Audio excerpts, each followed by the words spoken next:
Oi, pessoal. Estou aqui hoje com a Janaína Barleta, enfim, que é uma pessoa que eu já estou querendo chamar para conversar há muito tempo. Admiro muito o trabalho dela, né? E principalmente me interesso muito pelo tema que ela está trazendo. A Janaína é psicóloga, doutora, tem especialização em TCC, especialização em clínica da saúde, e nesse momento está fazendo o pós-doutorado dela na USP de Ribeirão Preto com o tema da supervisão clínica em TCC, do modelo de supervisão baseado em evidências. E aí eu chamei ela para esse bate-papo para conversar com a gente, porque, enfim, nesse momento que a gente está vivendo, a gente tem muitas, né, questões aí relacionadas ao uso das tecnologias que estão se tornando prementes, tanto para o atendimento, né, para a gente ajudar as pessoas, quanto para a própria formação profissional. Então, muitas pessoas estão precisando atender online, muitas pessoas estão precisando dar aula online, e acho que as supervisões também, né, e esse também é parte do assunto que a gente precisa, enfim, falar hoje. Aí eu pensei em alguns tópicos, mas eu quero pensar isso do ponto de vista de um bate-papo, né? Então, vou deixar a Janaína bem livre para ela falar o que ela achar que deve. E eu queria só dar um pontapé inicial da gente pensar, assim, quando a gente fala em supervisão, o que que vem na nossa cabeça, né? O que que a gente, quais são as crenças, quais são os modelos que a gente tem, as representações que a gente tem sobre o que é supervisão, né? Qual é o lugar do supervisor, quem é o supervisor, quem pode ser supervisor. Então, enfim, queria colocar, assim, jogar essa bola aí no meio de campo para você falar um pouco dos modelos de supervisão tradicional e o que que é diferente, né? Primeiro, eu queria agradecer ali nesse espaço, nessa conversa, essa possibilidade, porque é um espaço muito legal de troca, de bate-papo, de um tema que tem começado a surgir mais, mas ainda se fala muito pouco, né? E que é fundamental para a gente. Então, eu agradeço a possibilidade de estar aqui com você, que é uma outra referência, né, que a gente fala na TCC, de uma forma geral. Então, é super gratificante para mim esse convite e poder participar. Bom, quando você traz sobre a supervisão, né, o que que aí a gente pensa de supervisão, e aí eu vou pegar um pouco da minha experiência quando eu faço uma pergunta muito parecida para meus alunos, para pessoas que eu converso, faço, troco figurinhas sobre o tema, o que que é a supervisão, né? Qual que é o papel do supervisor? É interessante porque a gente ouve muito que a supervisão é uma orientação do que fazer. E aí, quando a gente pensa neste formato, isso está ligado, inclusive, ao histórico da construção da supervisão, quando a gente pega na literatura e vê da onde vem a supervisão, como que ela foi, começou e como que ela entrou na psicologia clínica, a gente vê muito esse formato de orientação. E aí a gente traz muito aquele modelo de o supervisor sabe, o terapeuta não sabe, então ele vai contar para o terapeuta o que fazer. É um modelo muito hierárquico, muito hierarquia quase rígida, né? Um suposto saber, o outro quase sem conhecimento sobre aquilo, eu não estou perdido, para onde que eu vou, e eu conto para você o que você deve fazer. E a gente já entende que quando a gente pensa isso em terapia, esse modelo, na nossa construção, não faz nenhum sentido. E aí a minha pergunta seria, se não faz nenhum sentido um modelo desse na terapia, qual o motivo que ele faria sentido na supervisão? Se a gente parte de uma lógica que a gente está falando de TCC, em que a gente fala de uma relação colaborativa de forma intensa, genuína, importante, bidirecional, qual o motivo que isso não serve ou não deveria estar no processo supervisionado? Né? Então, é interessante porque quando a gente começa a entender qual que é a lógica de pensamento da TCC, o modelo que a gente talvez tenha aprendido em função das questões históricas, das questões de trazer muito modelo não estruturado na nossa construção, leva a gente a ter, muitas vezes, essa postura em supervisão, e que vai contra todo o entendimento da própria TCC. Né? Então, essa é a primeira reflexão que eu gosto de trazer para a gente pensar. A gente tem uma construção de supervisão baseados na nossa cultura, como nós construímos quem é o terapeuta na nossa cultura e o que a gente tem, né, como que a gente trabalha com isso, e a TCC vem trazendo uma lógica diferente dessa postura. Então, a gente também entende que na supervisão essa lógica, ela se adequa, ou ela também faz parte. Tem uma autora americana, chama Carol Fallender. Ela trabalha muito com supervisão baseada em competência. E ela traz um ponto bem legal de questionamento de que muito da supervisão, ou a supervisão é muito pouco discutida ou falada, porque ela vem numa construção de crenças que não necessariamente são verdadeiras, de que a supervisão, ou supervisor, fazer supervisão é quase uma consequência, é quase uma extensão do professor de psicologia. Então, se eu sou um professor de psicologia, provavelmente eu posso ser um supervisor. Assim, é quase que a mesma coisa que eu faço. Quando a gente pergunta para vários supervisores, como que você começou? Eu comecei porque eu fui dar aula na faculdade, e aí me chamaram para ser supervisor. É quase que óbvio, se você é professor de... É uma coisa óbvia, né? Eu sou professor de psicologia, então óbvio que eu sou supervisor. Como se a supervisão tivesse as mesmas características de uma sala de aula, as mesmas é ensinar. E, na verdade, a gente está falando de algo muito mais complexo, no sentido do que nós estamos desenvolvendo no outro.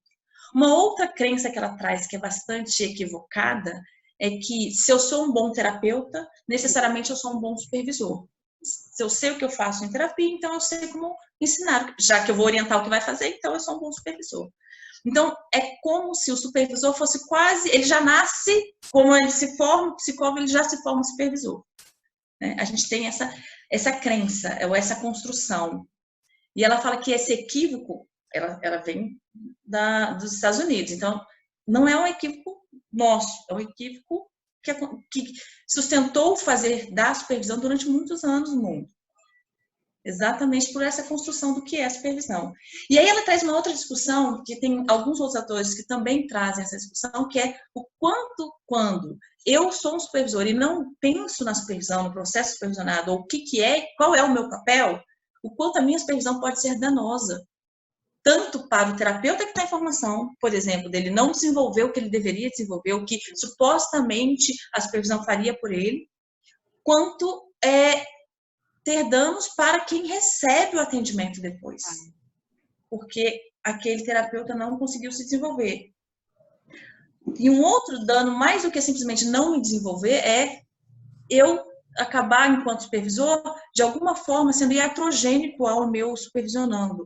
Ou o terapeuta que recebe sai com, realmente eu não consigo fazer nada disso, eu sou péssimo, sai com alguns problemas ou algumas dificuldades mais acirradas do que facilidades. E talvez isso também seja danoso. Daqui a alguns anos ele fala, eu não faço mais isso porque eu já descobri lá atrás que eu nunca conseguiria fazer isso. Isso vem num processo supervisionado. Então, são elementos que a gente precisa pensar numa supervisão. Não sei se faz sentido isso que eu estou falando. Você sabe que faz sentido, porque na verdade é isso, né? Assim, se a gente entende uma prática de psicoterapia que tem método, que tem um método de formação, a gente entende que existem competências baseadas em evidência. Aí o supervisor é só um cara que tem muita prática, né? Ou o supervisor é o cara que está dando a disciplina na faculdade. E é isso, né? O supervisor, enfim, a gente sabe a importância do supervisor no início da formação de alguém, e eu acho que é importante esse ponto que você está trazendo, de que o supervisor é corresponsável pelo atendimento que está acontecendo de alguma forma. Perfeito. Você sabe que a literatura... social nisso, né? Importantíssimo. Isso que você está trazendo, ela é colocada na literatura, e é um ponto que eu acho belíssimo, mas que traz uma mega responsabilidade para o supervisor, que se coloca que o supervisor é o guardião da profissão. Legal. Essa fala, ela é muito forte. Exatamente porque eu estou preparando novos terapeutas, novos profissionais. Não precisa ser terapeuta só, novos profissionais na área que eu me dispus a prepará-lo. Né? Então, eu que vou ser corresponsável por, não necessariamente o único responsável, mas eu sou corresponsável por soltar no mercado pessoas que tenham qualidade de atendimento. Então, essa frase eu acho belíssima e uma super responsabilidade. Tá, mas assim, explica pra gente o que é efetivamente supervisão baseada em evidências. Tá. A supervisão baseada em evidências, ela vem exatamente nesse mesmo movimento da psicologia baseada em evidências. Né? A partir do momento que eu penso, como a gente estava falando, que a supervisão tem suas características específicas, ela tem como fazer, para que fazer, eu preciso saber quais são as evidências que me mostram que aquele modelo de supervisão, de fato, leva ao alcance de desenvolvimento do terapeuta. Além de modelos, como fazer, técnicas de aprendizagem, de ensino, o que fazer, como é que eu trabalho com algumas especificidades que aparecem dentro da supervisão. Então, quando a gente fala de supervisão baseada em evidências, a gente começa a entender que também existe uma construção do que o que de fato eu tenho na literatura, na pesquisa, que me mostra que aquela forma de fazer supervisão dá certo. A gente pouco lê a literatura sobre supervisão, né? Talvez porque eu esteja nesse processo de estudar isso há alguns anos, isso me interessa muito. E um dos pontos que a gente tem é que pensando um pouquinho na história, né? Em 2007, a gente tem a IAT, que resolveu entender o que era ou como se fazia a supervisão. E a partir desse momento a gente tem listas de competências de terapeutas, de supervisores, que são as primeiras pesquisas para entender o que é que eu preciso, quem é terapeuta, o que é que eu preciso ensinar em terapia, né, para ser um terapeuta. Então, a gente começa a ter os primeiros dados mais consistentes. Isso existe há mais tempo, mas a gente tem aí um movimento bem específico. Né? É muito recente, né? Considerando a história da psicologia e da psicoterapia. Recente. Se a gente pensar que o movimento baseado em evidências é muito recente, sim, né? A supervisão vem ainda mais... é mais recente ainda, né? Então, esse é um olhar muito novo no mundo. Apesar da gente já ter lugares que têm pontos mais específicos, para ser um supervisor, você tem alguns critérios, e em outros lugares a gente tem pouco, e isso também é muito pouco ainda. Ainda a gente não se fala muito disso no mundo. Se fala menos no Brasil, mas se fala pouco no mundo. Eu até falei uma data errada, eu falei 2007, esse movimento começou em 2004, pela IAPT, tá? Que a IAPT é o Instituto Nacional de Saúde de Excelência Clínica do Reino Unido. Então, esse movimento começou muito forte no Reino Unido, por uma questão, como no mundo capitalista globalizado, financeira, né? Para as pessoas poderem acessar a terapia, uma terapia eficaz, porque se fez uma pesquisa e se viu que o gasto financeiro em saúde maior era com saúde mental. Então, se foi ou se teve essa busca, não foi à toa, né? A gente está no mundo capitalista. Então, mas que é isso, né? No fundo, todo movimento de eficácia, de psicoterapia da própria TCC vem nessa lógica, né? Isso. Então, nesta lógica, então, em 2007, a gente tem os primeiros dados saindo, na verdade, né? Sobre essa construção.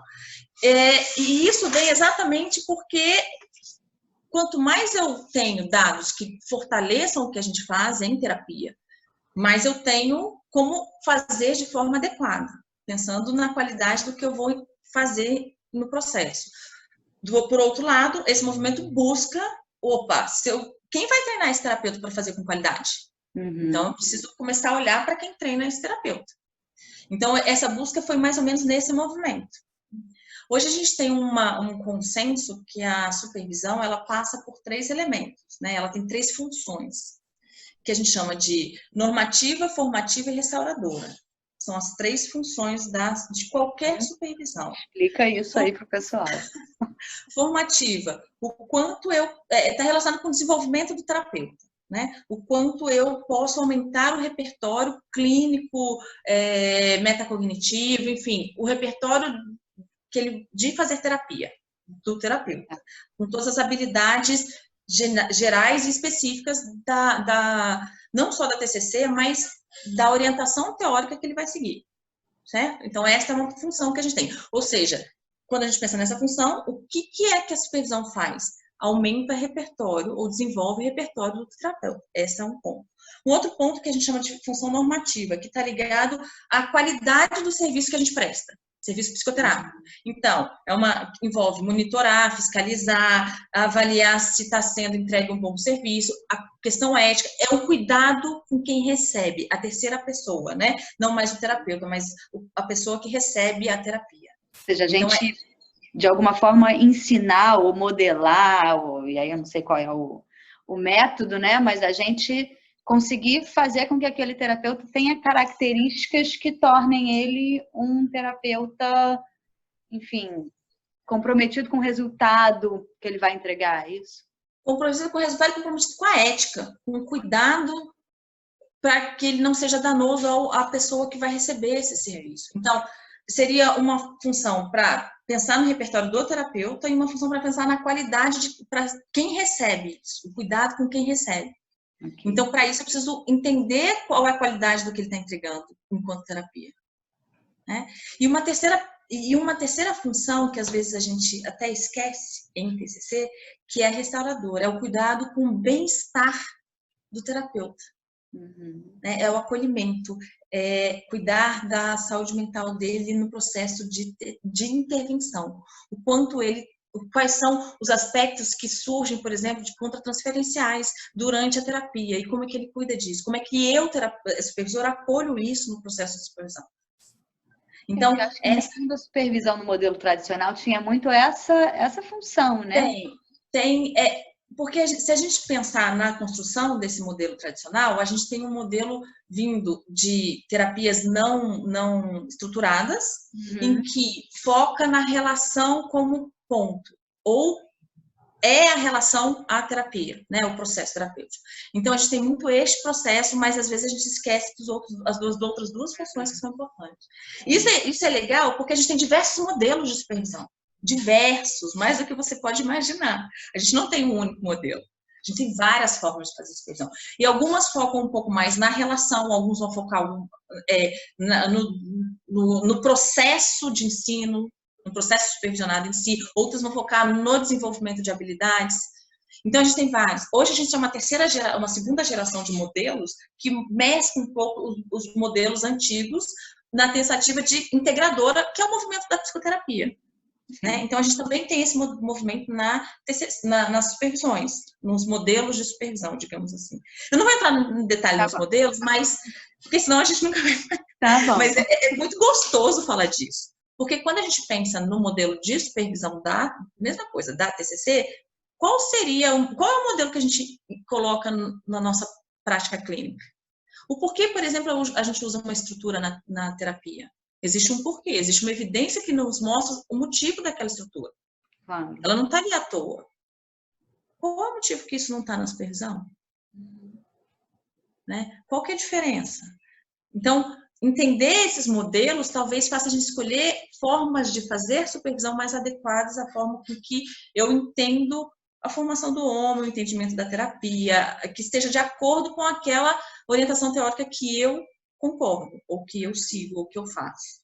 Isso é interessante porque o supervisor, quando ele pensa nisso, como é que eu vou fazer a minha supervisão? Qual que é o modelo teórico que eu tenho? Qual que é a forma de fazer a supervisão que este modelo traz e quais são as evidências que esse modelo dá certo? Perfeito. Então, eu não posso dizer que existe uma supervisão igual para todo mundo. Até porque, quando eu penso em supervisão, eu tenho que pensar nesses modelos, que de fato são modelos baseados em evidência, né, que eles têm evidências que os sustentam, mas ele tem que estar adequado à forma com que nós entendemos em termos de teoria. Um outro ponto é, em que contexto isso acontece? Eu vou fazer supervisão para uma clínica individual, para uma clínica de casal, eu vou fazer supervisão para uma clínica ampliada, seja no hospital, seja agora para estar na linha de frente de saúde pública. Então, isso vai impactar no que eu vou fazer? Sem dúvida. Faz sentido isso? Faz todo sentido. Então, assim, delineia pra gente o que é esse modelo de supervisão baseado em competências, né? Que é o que a gente tem falado. Legal. Mais, né? E aí, um dos pontos que tem sido batido muito na tecla é que a gente, em função dessas funções, da supervisão, ficou horrível essa frase, mas enfim. Entendeu? Isso. Dessas funções, tanto de formar o terapeuta e desenvolver repertório, eu preciso entender que repertório é esse. Quais são essas competências? Quais são as competências que, de fato, vão fazer ele entregar uma supervisão, uma terapia de qualidade e que não vai ser danosa à pessoa que está recebendo essa terapia? Né? Como que, a partir disso, ele pode seguir uma questão ética e conseguir lidar com as questões que aparecem dele enquanto terapeuta? Então, eu preciso pensar quais são essas competências? O que é que esse terapeuta precisa desenvolver na clínica para que ele possa, de fato, conseguir fazer uma boa terapia? Então, quando a gente pensa em supervisão baseada em competências, a gente, é um modelo que abrange não só a TCC, mas várias outras orientações teóricas, quando a gente pensa quais são as competências deste meu formato de terapia para que eu possa alcançar isso. Nós temos alguns modelos que trazem quais são algumas questões específicas da TCC, né? Uma delas que é bem legal, quando a gente pensa, e muito conhecidas, são as técnicas, o formato, os protocolos de especificidades. Mas a gente também entende a relação terapêutica e quanto isso é importante, como eu desenvolvo as qualidades do meu aluno, do meu terapeuta, para que ele possa ter uma relação cada vez mais importante no processo terapêutico, isso fique sensível às demandas específicas, às idiosincrasias daquela pessoa, daquele paciente que ele está atendendo, mas, ao mesmo tempo, ele consiga equilibrar isso e colocar junto com a técnica, junto com o protocolo. E aí, isso é uma, por exemplo, isso é uma competência que a gente chama de metacompetência. Como eu desenvolvo isso no meu aluno? Quais são as atividades supervisionadas que favorecem esse desenvolvimento dessas competências? E a gente começa a entrar, então, o que eu faço? Como supervisor, o que eu preciso, quais são as competências que eu quero desenvolver e como é que eu pego na literatura atividades baseadas em evidência, né, que eu sei que podem levar a esse desenvolvimento. E aí, uma das coisas que a gente pensa é que a supervisão não é um processo simples. Não é simplesmente chegar lá e orientar. Eu preciso de muito mais do que isso. Nem discutir o caso, né? Que muitas vezes é o que a gente faz. Discutir o caso em linhas gerais, pensar em direcionamento. Que é o mais comum. A gente vai lá, a pessoa me conta e aí a gente discute o caso e pensa e eu direciono. Até penso com um terapeuta, mas às vezes, né? Então vamos pensar. E a minha pergunta é, será que esse terapeuta não está deixando nada de fora? Ou porque ele não está vendo, ou porque ele já tem um vício e nem percebe. Será que só o relato dele basta para eu pensar no desenvolvimento? Será que eu tenho alguns outros recursos para isso, como atividades que ele pode fazer? Será que a conceitualização de caso não seria a base de um processo supervisionado? Por exemplo. Por exemplo, se eu pego com a conceitualização, quanto mais ele entende esse funcionamento, mais ele entende esse ciclo de manutenção do paciente, mais ele consegue entender para onde que ele pode, ou como ele pode elaborar um processo terapêutico que, de fato, tenha intervenções adequadas para aquela pessoa. Perfeito. Então, quanto que eu uso isso na terapia, na supervisão? Será que eu uso uma gravação de sessão? Será que eu não uso? O quanto isso é ético? O que eu vou fazer isso, né? Na então, prática. Assim, você usa? Prática. Como é que vocês fazem? Olha que legal. E aí, enfim, eu uso. Em geral, eu uso. 100% das minhas supervisões, não. Não 100%. E nem para todas as pessoas. Porque a gente cai num outro processo. O que é ideal e o que é real. O que eu tenho de que, quais são, né, aquela história, a ciência me diz isso aqui funciona. Tá, fantástico. Isso aqui tem toda uma evidência de que... Agora, como que eu transformo isso para o meu cotidiano, para que de fato isso seja possível de ser feito? E aí vem a reflexão de cada supervisor, né? Como é que eu posso fazer? É possível fazer isso aqui que é lindo, mas isso é possível fazer no meu cotidiano? Por exemplo, eu tenho relatos de supervisores que falam assim, me jogaram numa sala com 60 alunos e eu vou supervisionar todo mundo em 1 hora, 1 hora e meia. É possível? É possível fazer aquela coisa bem estruturadinha, bem linda, bem perfeita? Não. Então, nesta realidade, eu não tenho para onde correr. O que eu faço? O que é possível fazer? A partir da evidência que eu tenho, a partir do conhecimento de quais são as competências que eu preciso desenvolver, o que é possível fazer? Então, essa é uma pergunta que eu gosto muito de jogar para os supervisores com quem eu converso, com quem eu treino. Na sua realidade, a partir do momento que você viu a evidência, você viu a competência, você viu o que é o clássico, o que deveria, o que lindo, né? Senão a gente entra bem numa distorção cognitiva. Deveria ser assim, tem que fazer assim, a todo custo. E não né? Não funciona assim. Lindo, ok. Agora, disso, o que é possível? O que não é possível? E aí vem um ponto que eu gosto muito de trazer sempre para a gente pensar. Se eu estou participando de um processo de desenvolvimento de competências, eu preciso saber para onde que eu vou chegar, como numa terapia. Quais são as metas da minha supervisão? Então, estabelecer metas aonde eu consigo alcançar, por exemplo, nessa sala de 60 alunos, 1 hora, 1 hora e meia para supervisar todo mundo, o que é possível alcançar? Qual é a meta dessa supervisão? Seria perfeito se, mas não é assim que funciona. Ter isso com clareza, as metas educacionais, facilitam muito o nosso trabalho enquanto supervisor. Porque eu sei para onde que o nosso processo supervisionado pode chegar. Sim. E aí eu tenho que levar em consideração todo esse contexto, todos esses valores, todas essas outras, eu vou chamar de pessoas, mas outras variáveis que vão interferir. Por exemplo, quando eu tenho uma chefia que vai interferir, eu tenho um contexto organizacional que vai interferir, eu preciso levar tudo isso em consideração para saber onde que eu posso. Porque senão eu vou estar sempre frustrada, né? A própria história de gravar que você estava trazendo, né? Assim, eu consigo perceber a importância de gravar, mas eu fico pensando como é que seria para os meus supervisandos, que normalmente são terapeutas já atuantes, né? Eles não estão numa clínica escola, como é que eles vão chegar para o paciente deles e dizer, olha, então, né? Porque a gente que está dentro da profissão sabe a importância da supervisão, mas eu não sei qual é a representação social disso, e ainda mais aí eu vou levar uma gravação da sua sessão para discutir com o terceiro. E ainda pensando na temática que a gente trabalha, né? Que você trabalha, por exemplo. É isso, que eu ainda trabalho então, aí, por exemplo, se eu penso em ansiedade social, eu vou fazer uma gravação? Então, assim, é o ideal, mas neste contexto é possível? Não é possível. Então, o que eu faço se isso não é possível?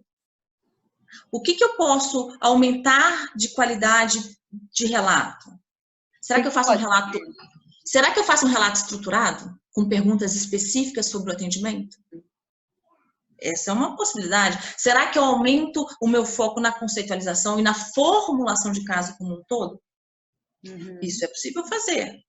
Mais do que na intervenção específica que aquele terapeuta está fazendo, né? Isso, porque aí ele amplia o olhar dele não só para amanhã eu faço isso, né? Mas para qual que é o desenvolvimento, quais os caminhos que eu, enquanto terapeuta, posso entrar ou fazer intervenções aqui. Então, será que com isso eu posso aumentar o raciocínio clínico dele, não só ele seguir, faz isso na próxima semana e faz aquilo? São questões que a gente precisa se perguntar. Então, assim, existem sim um monte de evidências ideais. E a evidência é isso, é uma pesquisa que traz naquele contexto controlado como é que funciona. E quando não é, no meu cotidiano? O que eu de fato posso usar? Eu não posso usar gravação, não tem nada, não é possível. Ok, então o que é possível? Eu continuar no relato fica mais confortável. Perfeito, mas é possível fazer uma modificação nesse relato para que eu possa melhorar a qualidade? É o que é possível? Entendi. Perfeito.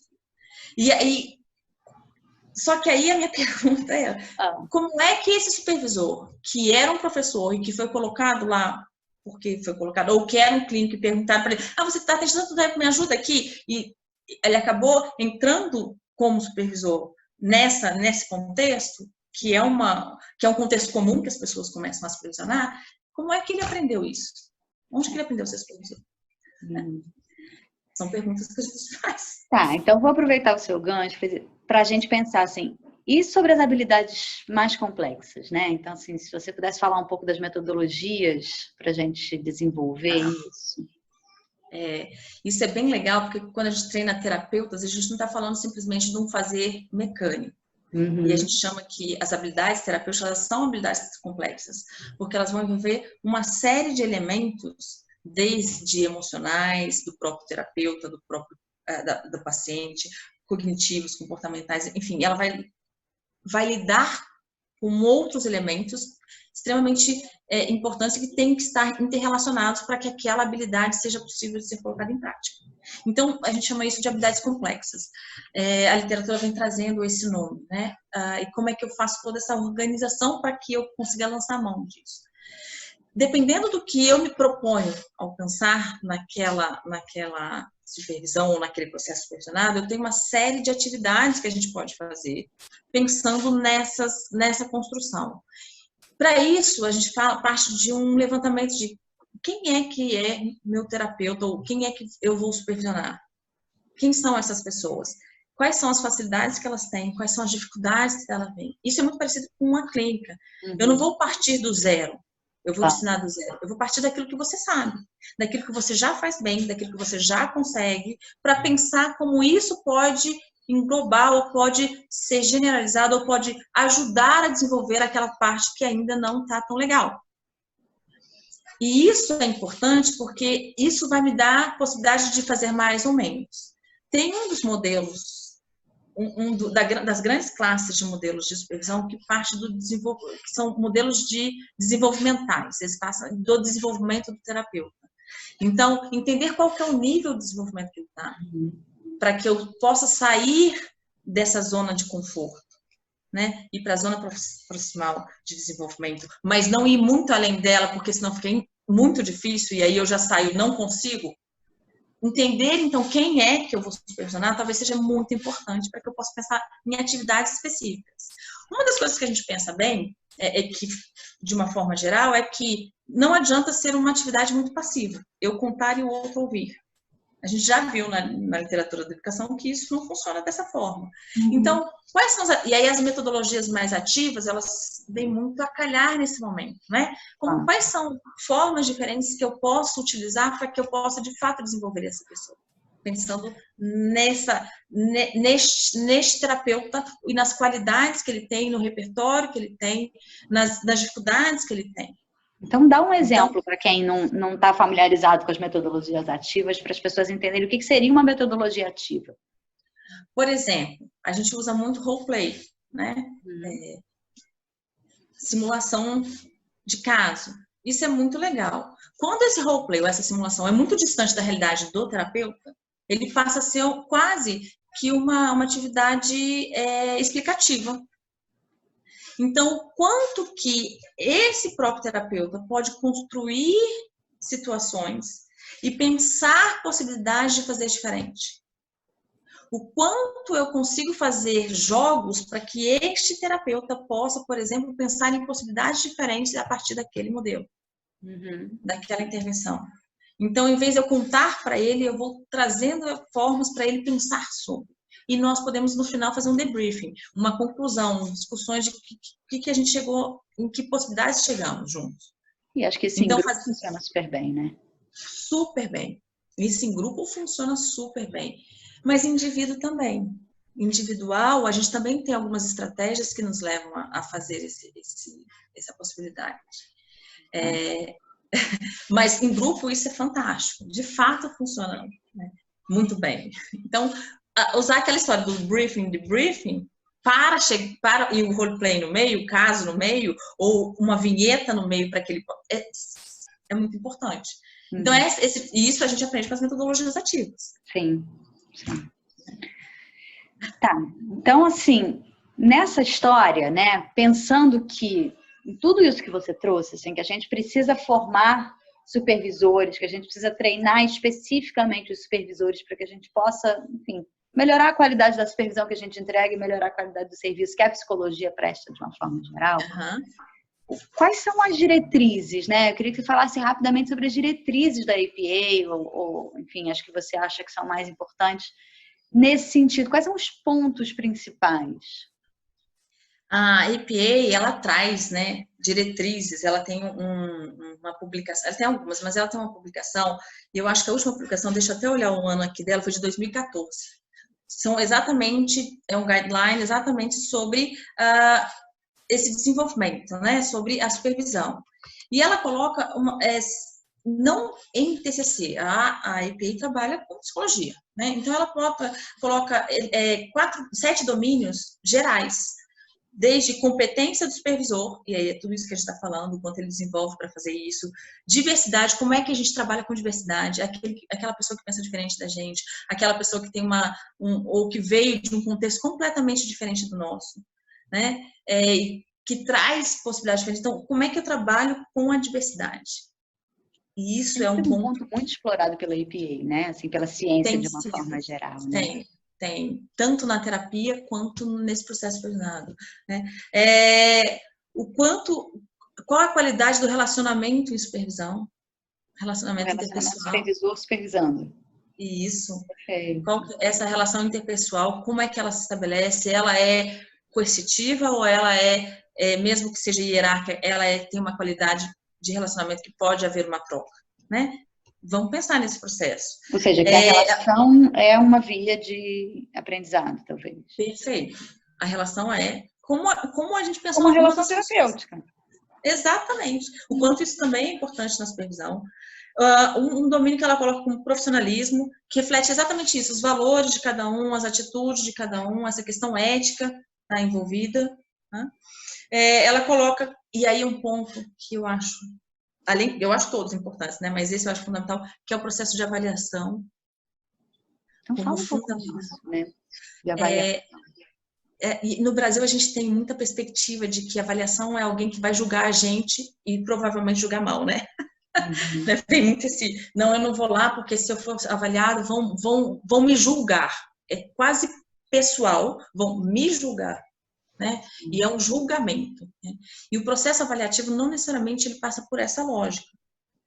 Quando eu trago, por exemplo, o feedback constante, como a gente faz em terapia, ele tem um motivo, que é dar o retorno daquilo que a gente está entendendo para reconstruir aquele entendimento junto com o paciente, ou para falar, é isso mesmo. Isso é uma avaliação, um processo avaliativo. Então, por exemplo, o feedback é considerado um dos grandes elementos que a gente tem para esse processo de avaliação.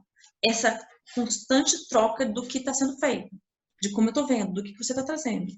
Então, a avaliação, ela a priori, ela não passa por essa questão de julgamento, como a gente tem no Brasil.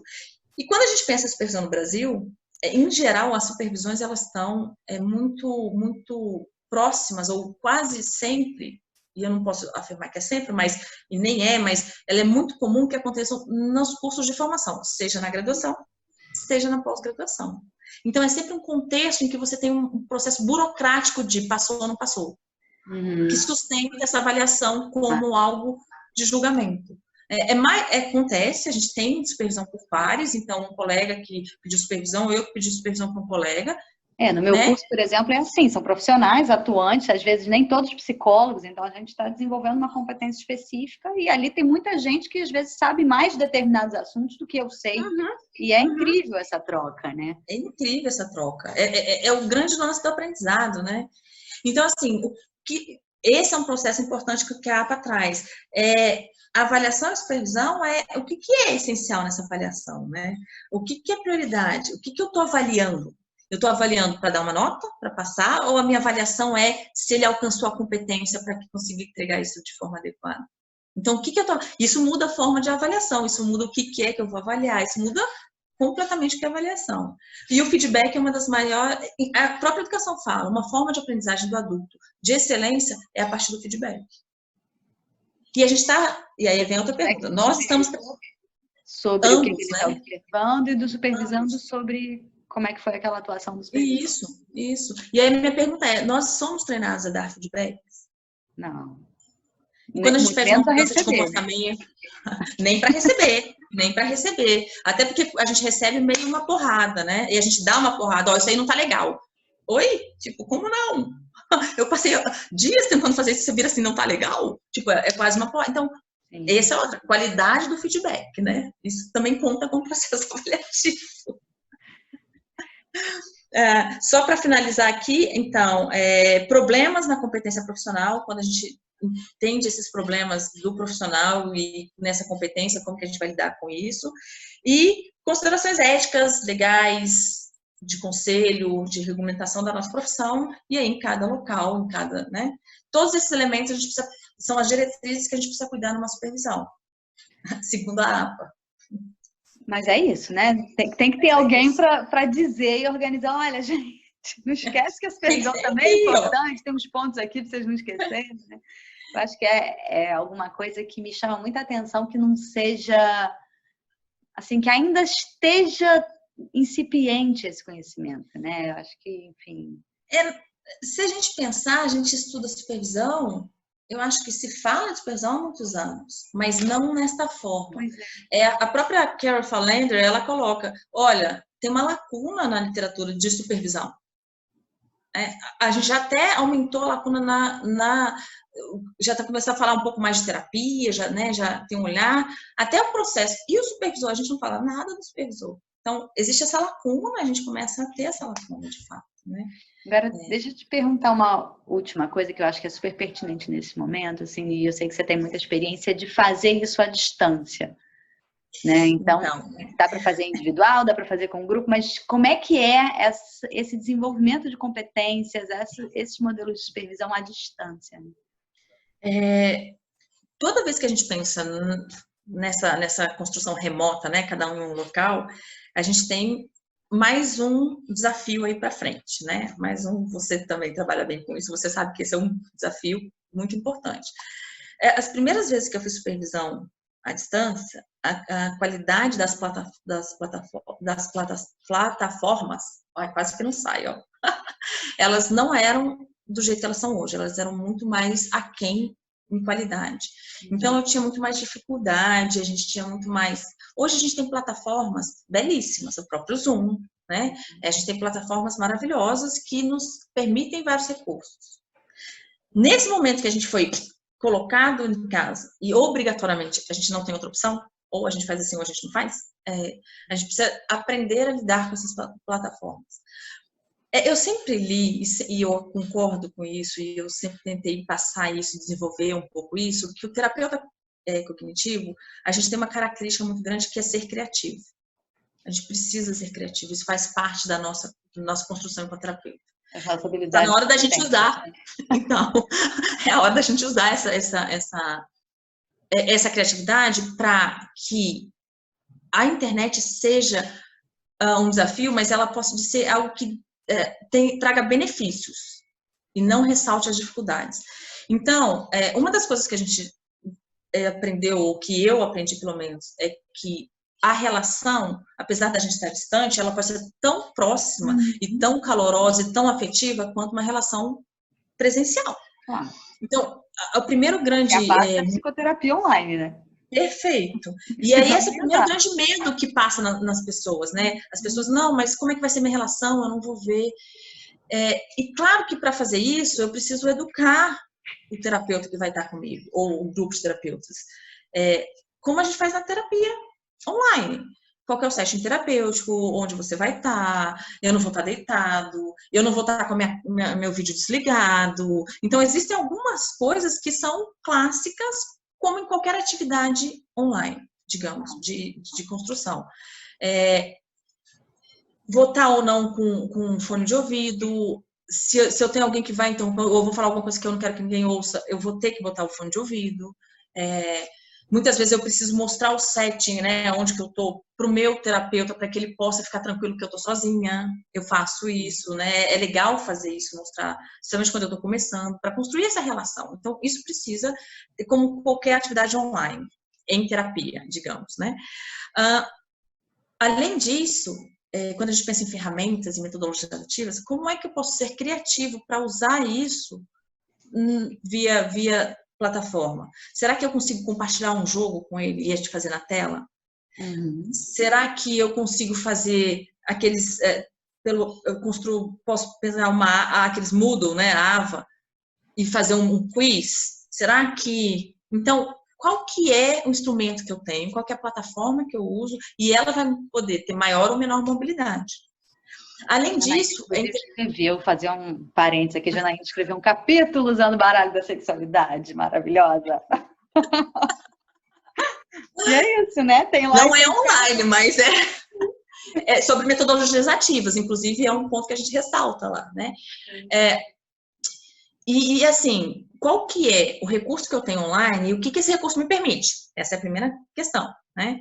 Além disso, eu preciso fazer tudo presencial, assim, ao vivo, síncrono, enquanto eu estou com você? Ou será que eu posso mandar uma atividade para você fazer e fica como plano de ação para a gente trazer depois? Então, eu tenho um link que você vai responder uma autoavaliação para a gente pensar naquilo que você não está conseguindo. Eu tenho lá uma atividade para você pensar nas crenças que estão surgindo suas em terapia. Eu tenho lá um instrumento que eu peço para você, que é instrumento... que você tem um jogo, que você faça esse jogo dessa forma para que a gente possa depois pensar sobre esse jogo, você tira uma foto como ficou e a gente conversa sobre ele. Criatividade. E aí eu vou precisar, o que eu tenho, quais os instrumentos que eu tenho, como é que eu posso montar isso? Posso tirar uma casquinha aqui? Dúvida minha? Pode, deve, por favor. Por exemplo, uma coisa que eu faço nas minhas aulas ao vivo, todo final de aula ao vivo tem lá um formato de estudo dirigido, que tem, assim, objetivos diferentes dentro dessas funções da supervisão, né? Que eu acho que é isso um pouco que você está trazendo. Então, tem alguma coisa de técnica mesmo, de desenvolvimento de conhecimento, de teoria, enfim, para algumas perguntas que norteiam, tem algumas referências.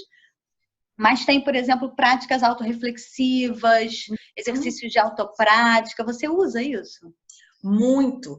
A gente, pela literatura, Bennett Levy está aí para nos trazer essa construção importante do quanto a autorreflexão é fundamental, né? O quanto mais eu consigo pensar no que eu estou fazendo, no que eu tenho dificuldade, no que eu estou conseguindo, não só a dificuldade, mas o que está dando certo, quanto mais eu vejo como é que eu estou fazendo isso, o que é que, ou o impacto que isso tem em mim, enquanto terapeuta, mais fácil eu manejar ou criar novas possibilidades. Então, esse processo auto-reflexivo é fundamental em terapia. E é ele um dos pontos essenciais que nos leva à metacompetência.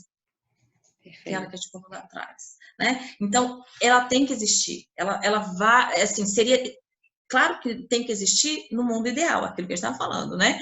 Uma supervisão ideal. Mas, a priori, este é um elemento fundamental no processo. Mas é um exercício que você manda para eles, por exemplo? Porque eu normalmente mando, mas eu não peço que me devolvam. Eu entendo por que exemplo, é um exercício individual. Mas legal. Eu trabalho algumas coisas. Por exemplo, eu estava numa supervisão em grupo, esses tempos agora, umas 3 semanas. E aí surgiu uma questão, e aí os terapeutas começaram a falar um pouquinho de como aquilo impactou neles de diversas formas, porque são atendimentos diferentes. E eu falei, plano de ação. Todo mundo, RPD individual da sessão, de cada um da sua sessão. Semana seguinte, eu não quero que eles exponham o RPD, porque às vezes tem coisas muito pessoais e ele não é um processo terapêutico. Apesar das vezes ter uma linha, né, muito tênue, não é um processo terapêutico. E aí, a gente foi discutindo algumas coisas da literatura e eu falava, e isso no seu RPD, como que aparece? Quando você faz isso, o que você... Então, eu não preciso expor o aluno, ele não vai me entregar, mas ele faz essa atividade, a gente vai discutir essa atividade na próxima supervisão. Não como, me conta o que você trouxe, me conta o que pegou. Não é terapia. Mas, quando a gente faz isso, o que isso tem a ver com o que você botou aí? Perfeito. E algumas coisas que eu coloco, por exemplo, eles tiveram uma atividade de auto-reflexão agora, um grupo. Eles colocam como é que eu estou fazendo a agenda na terapia, como é que eu estou fazendo isso, o que eu preciso melhorar, o que está bom. Eles fazem isso. E no final, quando você responde, tem a pergunta, quando você responde isso, quais são as crenças que te aparecem? Quais são os pensamentos? Como você se sentiu? E é um processo auto-reflexivo. Né? E aí isso ele vai conversar comigo, porque a gente está falando do desenvolvimento de supervisão. Aí isso abertamente eu vou falar com ele.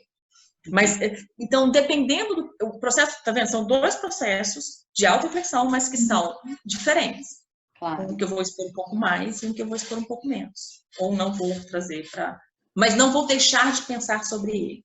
De fazer essa reflexão conjuntamente. De fazer essa reflexão. Porque senão fica solto.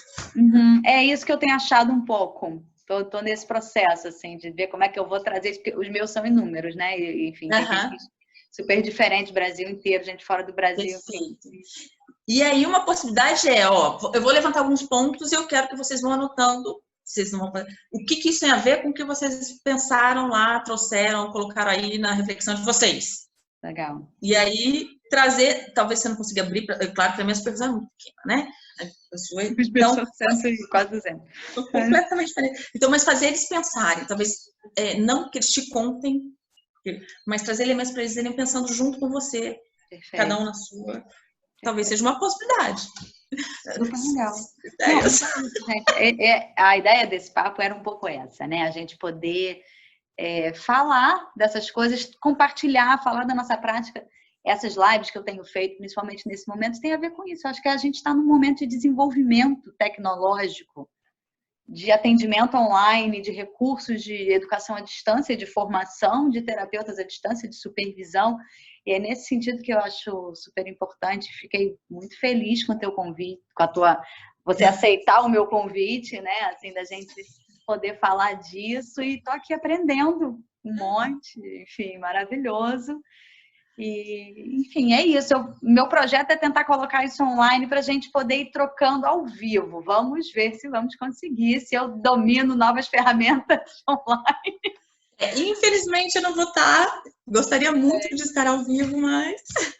mas é por uma causa nobre que você vai estar supervisionando pessoas. Então, eu tentei marcar uma live com a Janela, ela falou, eu dou supervisão o tempo inteiro. Eu falei, tudo bem, não tem problema. Consegui. A gente está aqui agora, 1h da tarde, fazendo esse encontro, que foi a hora que a gente conseguiu, né? Mas é maravilhoso. Janaína, muito, muito, muito obrigada. Eu que agradeço. Foi muito bom. Espero que a gente possa ter mais espaços de troca. Então, eu vou encerrar a gravação e a gente continua conversando. Ok.